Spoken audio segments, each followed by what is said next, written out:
People Mastery presents On Your Marks, Get Set, Lead, A Beginner's Guide to People Leadership. Written and read by Anna Marshall.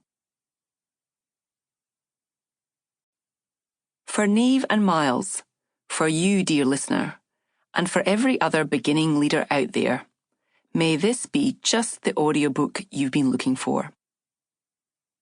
A leadership haiku. Inspiring leaders foresee who we can become and invest in us.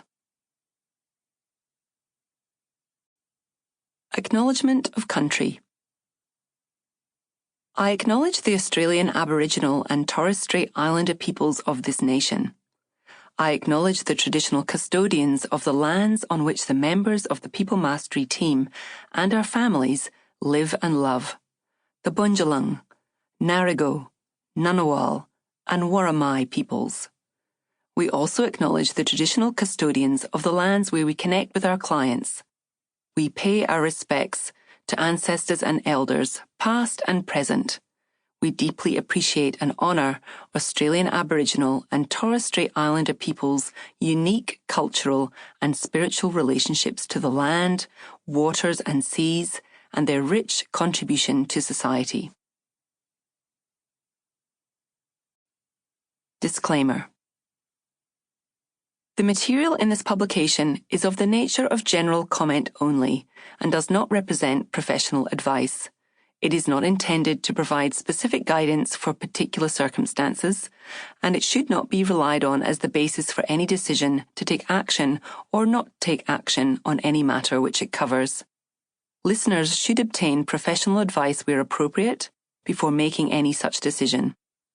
To the maximum extent permitted by law, the author and publisher disclaim all responsibility and liability to any person arising directly or indirectly from any person taking or not taking action based on the information in this publication. Introduction. Your choice.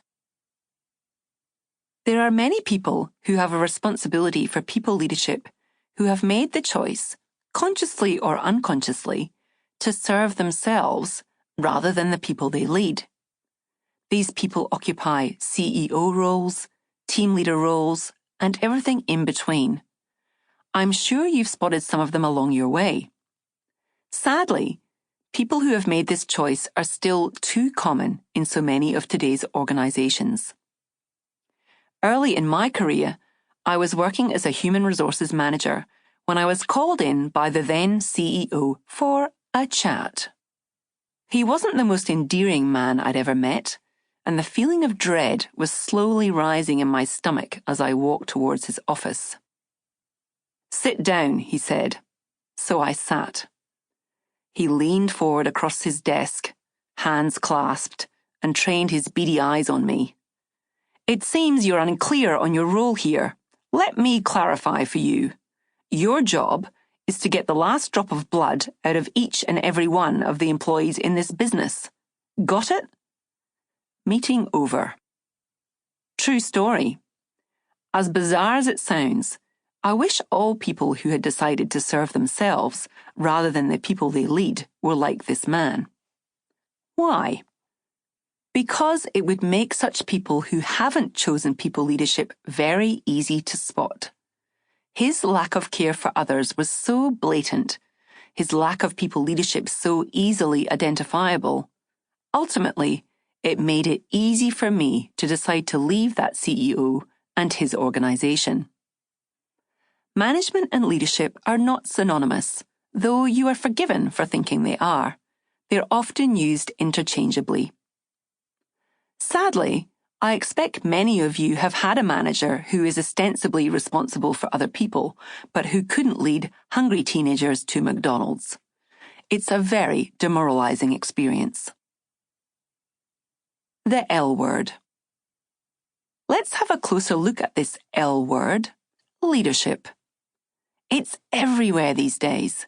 Thought leadership, global leadership, brand leadership, project leadership. The list goes on and on. What we'll be talking about specifically in this audiobook is people leadership. Sample complete. Ready to continue?